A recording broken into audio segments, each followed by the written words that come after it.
Hello student, welcome to DK channel about my self. I am Deepak. Student, हमारा जो lecture चल रहा है वो क्लास सेट का चल रहा है, जो कि क्लास 11th का चैप्टर फर्स्ट है। स्टूडेंट, इस लेक्चर में हम कवर करेंगे इंटरसेक्शन ऑफ सेट, सेट का इंटरसेक्शन, और उस पर बेस एग्जाम्पल को हम सॉल्व करेंगे। तो स्टार्ट करते हैं लेक्चर स्टूडेंट, और देखते हैं इंटरसेक्शन ऑफ सेट क्या है, उसका डेफिनेशन क्या है। ठीक है, तो हमारा जो टॉपिक है intersection of sets, intersection of sets. इसको समझने से पहले स्टूडेंट हम एक एग्जांपल को समझते हैं। ठीक, सपोज करिए कि आपके पास यहाँ पर दो बॉक्स है, ठीक है, जिसका नाम ये है, और इसमें 3 ब्लू बॉल्स हैं, ठीक है, ब्लू बॉल्स, और 4 रेड बॉल्स हैं, ठीक है, और 1 वाइट बॉल्स हैं, ठीक है, और एक बॉक्स और भी है स्टूडेंट जिसका नाम बी है, उसके अंदर 4 रेड बॉल्स हैं और 1 वाइट बॉल्स हैं, और 3 ग्रीन बॉल्स हैं।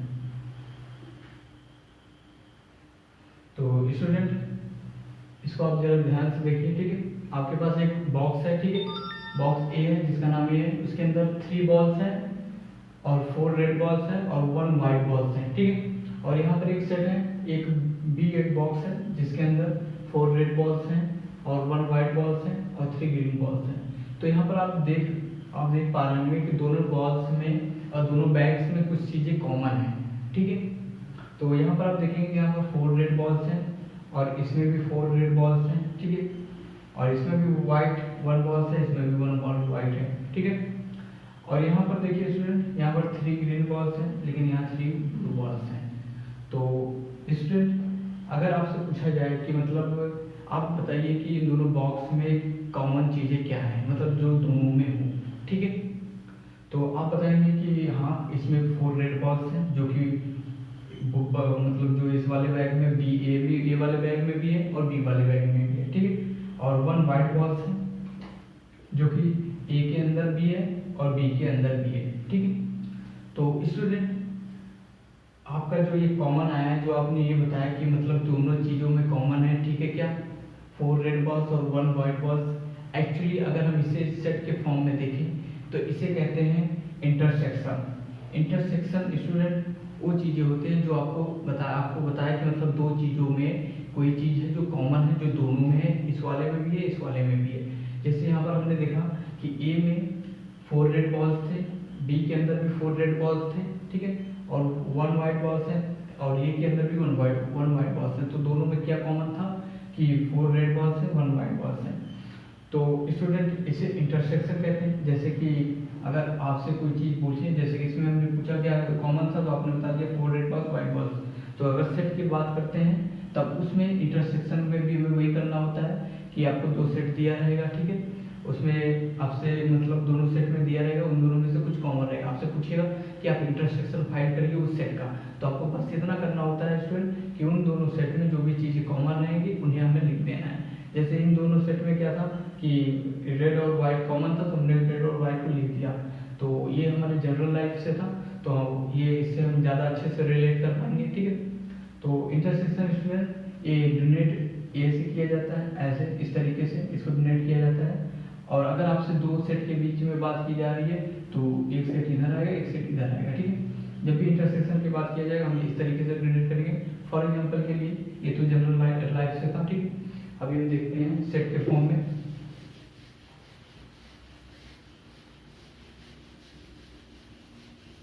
ठीक है, सेट के फॉर्म में देखते हैं। जैसे कि यहाँ पर सपोज करिए हमें सेट पता ही है कि सेट क्या होता है, ठीक है, और हर चीज़ जिसे हम डिफाइन कर सकते हैं, वेल डिफाइन कर सकते हैं, हमारा सेट होता है, ठीक है। तो सपोज करिए यहाँ पर कोई सेट दिया हुआ है 1 2 3 4, ठीक है। यहाँ दूसरा एक सेट दिया है, ठीक है, यहाँ है 2 3 4 5 6, ठीक है। तो यहाँ पर स्टूडेंट देखिए, जैसे वो 2 बैग में क्या था कि हमें 2 बैग दिया था, एक में रेड वाइट ग्रीन था, एक में रेड वाइट ब्लू था।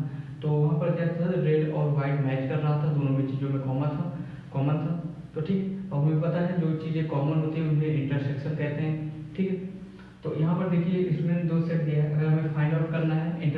ऑफ दिस सेट, और हमें पता है इसको इंटरसेक्शन को डिनोट इस तरीके से किया जाता है, इस तरीके का साइन होता है, ठीक है। तो अगर हमें इंटरसेक्शन दिखाना है इस तरीके से तो हम ऐसे निकालते हैं, ठीक है।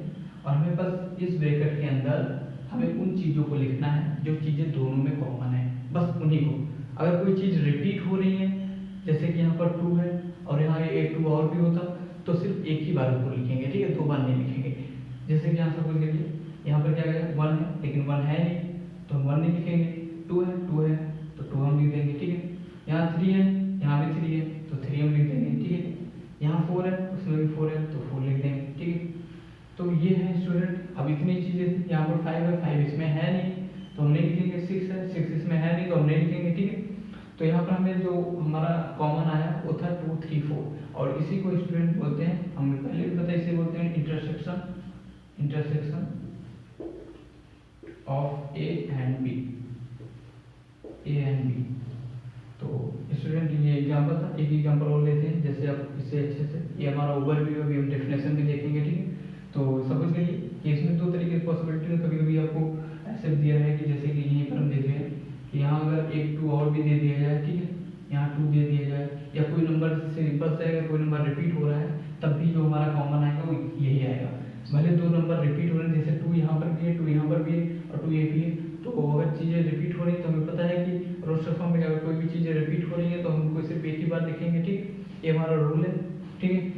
तो आई होप आपको ये ओवरव्यू अच्छे से समझ में आया हो ऑफ इंटरसेक्शन ऑफ सेट का। अब इसका हम डेफिनेशन देखते हैं और उस पर एग्जाम्पल करते हैं और उस पर बेस क्वेश्चन को भी सॉल्व करते हैं, ठीक।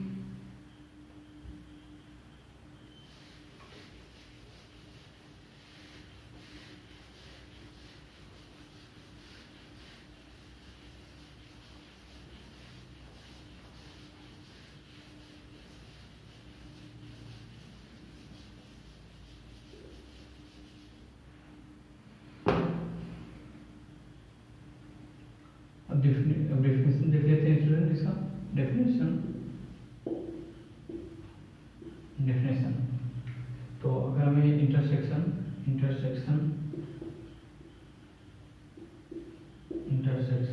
Of 2 set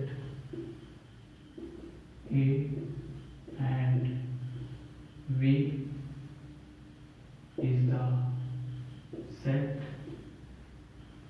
of all elements which are common to both A and B।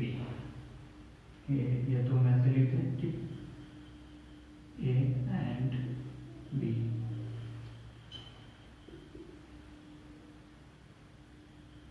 Generated by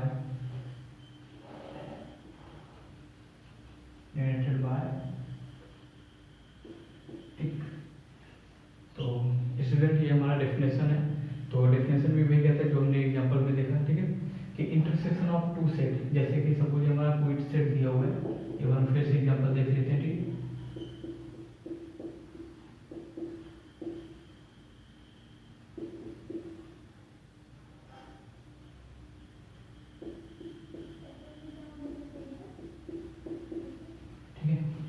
तो intersection of 2 sets A and B, हमने एग्जांपल के तौर पे ले लिया, ए और बी 2 सेट ले लिया। इज द सेट, ये बोल रहा है इंटरसेक्शन ऑफ 2 सेट, इन दोनों सेट के बीच में एक सेट होता है जो कुछ जिसका सारे के सारे एलिमेंट, मतलब इंटरसेक्शन ऑफ दिस सेट का एक सेट होता है, मतलब इंटरसेक्शन का इंटरसेक्शन जो आएगा वो भी एक सेट होता है जिसका सारा एलिमेंट क्या होता है, इन दोनों का कॉमन होता है। यही बोल रहा है definition, intersection of 2 set is the set of all elements, मतलब उस सेट का जो हमारा रिजल्ट आएगा इंटरसेक्शन का वो क्या होता है, आर कॉमन होते हैं, उसके सारे एलिमेंट्स कॉमन होते हैं, किसमें, वहाँ ए एंड बी। तो वही बात है जैसे कि यहाँ सपोज करिए, और जनरेट आपका इस तरीके से किया जाता है, जैसे आपका इंटरसेक्शन फाइंड करना है तो हमें सिंपल सा है कि हम कैसे करेंगे, ठीक है। तो अभी क्या किया, वो सारे एलिमेंट्स, मतलब इन दोनों में जो कॉमन होंगे हमारा इंटरसेक्शन होगा, ठीक। तो ये देखिए ए है, दोनों एलिमेंट में है नहीं, पी है, पी लिख लेंगे, ठीक है। और यहाँ देखिए सी 2 बार है और सी यहाँ एक बार है, और हमें पता है अगर रिपीटेड हो, कोई चीज़ रिपीट हो रही है तो उसे हमें एक ही बार लिखना है, ठीक है। तो हम यहाँ पर एक बार लिखेंगे, ठीक। यहाँ डी देखिए, डी भी यहाँ 2 बार रिपीट हो रहा है, लेकिन हमें पता है कि डी जो भी चीज़ें रिपीट हो रही हैं वो अकॉर्डिंग टू रूल हमें उन्हें एक ही बार काउंट करना है, ठीक। यहाँ भी तो इसके अलावा स्टूडेंट कोई ऐसा एलिमेंट है नहीं जो दोनों में कॉमन है और रिपीट भी हो रहा है, ठीक है। तो आई होप आपको ये एग्जाम्पल से आपको अच्छे से समझ में आया हो, ठीक है। तो स्टूडेंट ये था डेफिनेशन इंटरसेक्शन ऑफ सेट्स का, ठीक है। अब एक एग्जांपल और ले लेते हैं। यहाँ पर सपोज करिए एक सेट है जिसके अंदर -2, -2, -3, 4, 5, -6 ये हमारा एक सेट है, और दूसरा सेट है -2, -3, -6, 6, 7,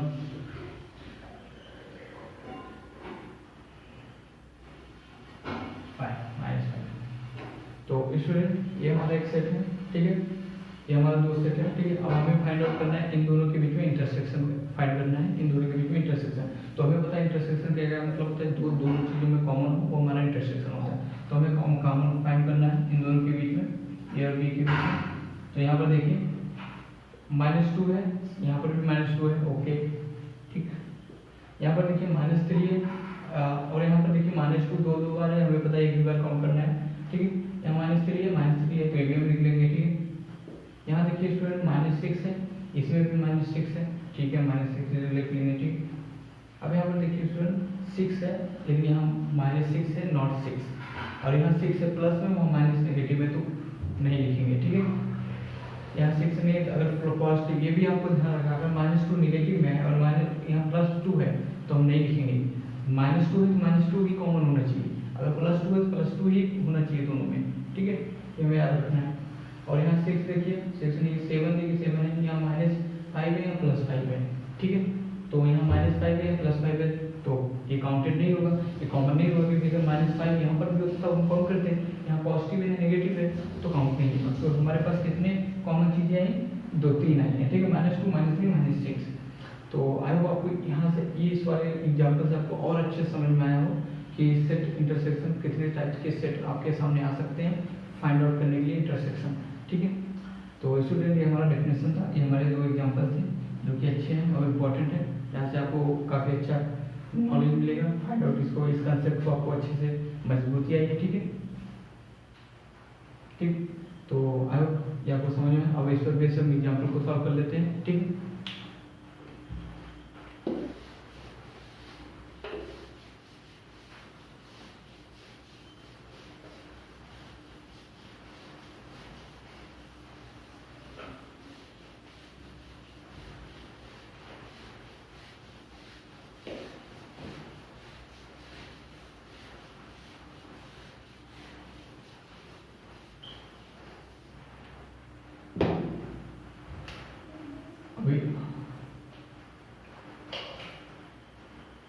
अब इसमें हम क्वेश्चन सॉल्व करते हैं, ठीक है। हमारा पहला क्वेश्चन है कि लेट ए 1 2 3 4 5 6 7 8 और फिर 9 10, ये हमारा एक पहला सेट है ए, ठीक है। फिर है एंड बी सेट एक दिया हुआ है, ठीक है, 2 3 5 7, ठीक है। एंड हमें फाइंड करना है intersection of the between this, ठीक है, ए एंड बी के बीच, and hence so that A intersection B equal to B. तो स्टूडेंट ये हमारा क्वेश्चन है, ठीक है। तो इसमें हमें फाइंड आउट करना है कि आपको ये 2 सेट दिया हुआ है, ए सेट दिया हुआ है और बी सेट दिया हुआ है। ए सेट आपका 1 2 3 4 एंड 10 तक दिया है, ठीक है, और बी दिया है आपको 2 3 5 7, ठीक है। हमें पहले इन दोनों के बीच में इंटरसेक्शन फाइंड करना है और फिर हमें प्रूव करना है कि जो इंटरसेक्शन आ रहा है वो बी के जो सेट के एलिमेंट्स हैं उनके इक्वल है। तो हमें पहले इसे स्टार्ट करते हैं, प्रोसीड करते हैं, ठीक है, सॉल्व करने के लिए। तो हमारा पहला सेट है ए एंड बी, ठीक है। तो हमें फाइंड करना है इंटरसेक्शन, ठीक है। फर्स्ट इंटरसेक्शन फाइंड करना है। तो पहला एलिमेंट 1 2 3 4 5 6 7 8 9 10, ठीक है। और बी सेट है हमारा 2 3 5 7, ठीक। हमें फाइंड करना है intersection between this, A intersection B हमें फाइंड करना है, ठीक है। तो इन दोनों के बीच में हमें सेट फाइंड इंटरसेक्शन फाइंड करना है। और हमें पता है स्टूडेंट इंटरसेक्शन क्या है कि दोनों सेट के अंदर जो भी एलिमेंट्स कॉमन है उसे हमें लिखना है, ठीक। तो इन दोनों सेट के अंदर हमें कॉमन चीजें पहले देख लेते हैं। देखिए अगर छोटा है तो पहले हम इसी को देखते हैं। 2 है, हाँ 2 है, ठीक है। 3 है, 3 भी है, ठीक। 5 है, 5 भी है, ठीक। 7 है, 7 भी है, ठीक। इसके आगे इसके अलावा हम कोई चीज चेक नहीं है, क्योंकि जो छोटे वाले जो बी सेट है उसके अंदर 4 एलिमेंट्स हैं, और 4 एलिमेंट्स हैं तो इसमें भी 4 एलिमेंट्स कॉमन होने चाहिए। और उसके अलावा कोई और एलिमेंट्स नहीं है तो हमें चेक करने की जरूरत ही नहीं है, ठीक है। हमने चारों एलिमेंट्स को चेक कर लिए कि चारों एलिमेंट्स दोनों में है या नहीं, तो दोनों में है तो हमने लिख दिया। तो ये स्टूडेंट ये हमारा क्या है, इंटरसेक्शन है, ठीक है, इसका ए और बी का। आप जरा इसको देखिए, ठीक है। हमसे पूछा क्या गया था कि पहला आप फाइंड करिए इंटरसेक्शन फाइंड करिए, और फिर आपसे पूछा गया था कि हेंस सो दैट आपको मतलब आप प्रूव करिए कि इंटरसेक्शन जो ए और बी का आ रहा है वो बी के एलिमेंट्स इक्वल है कि नहीं। तो यहाँ पर देखिए स्टूडेंट जो हमारा ये आया है ए इंटरसेक्शन बी वो 2 3 5 7 है, और यहाँ पर आप देखिए बी का जो सेट है वो भी 2 3 5 7 है। तो हम यहाँ से कह सकते हैं कि जो ए इंटरसेक्शन बी है वो किसके इक्वल है, बी के इक्वल है, क्योंकि जो इंटरसेक्शन ए का जो एलिमेंट्स आया है 2 3 5 7 वो आपके बी के जो बी का सेट जो है स्टूडेंट 2 3 5 7 उसके इक्वल है, ठीक है। 2 3 5 7 के एलिमेंट्स के इक्वल है। तो दोनों मतलब हमारा जो प्रूफ हमें करना था प्रूफ हो गया कि मतलब ए इंटरसेक्शन बी का जो भी एलिमेंट्स आ रहे थे वो ऑलरेडी बी के एलिमेंट्स थे, तो दोनों इक्वल है, ठीक। तो आई होप स्टूडेंट यहाँ ये क्वेश्चन से आपको अच्छे समझ में आया हो, ठीक है। आपका डेफिनेशन कंसेप्ट क्लियर हो गया हो, ठीक है। तो आप इंस्ट्रक्टिव में और भी क्वेश्चन आपको मिल जाएंगे, आप वहाँ से प्रैक्टिस करिए, ठीक। तो आज का लेक्चर स्टूडेंट इतना ही, ठीक है। Thank you.